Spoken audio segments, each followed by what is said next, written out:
श्री स्वामी समर्थ. ज्यांना कालसर्प दोष आहे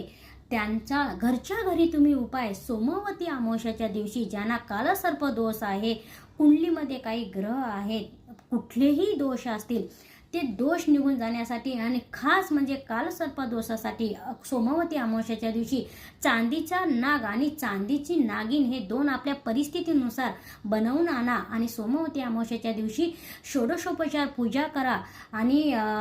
ओम नमः शिवाय 108 वेळा हा जप करा आणि कालसर्प दोष निघून जावा यासाठी प्रार्थना करा आणि वाहत्या पाण्यामध्ये त्याचं विसर्जन करा. कालसर्प दोष कुठल्याही प्रकारचा असू दे, कितीही वर्षाचा मागे लागलेला असू दे,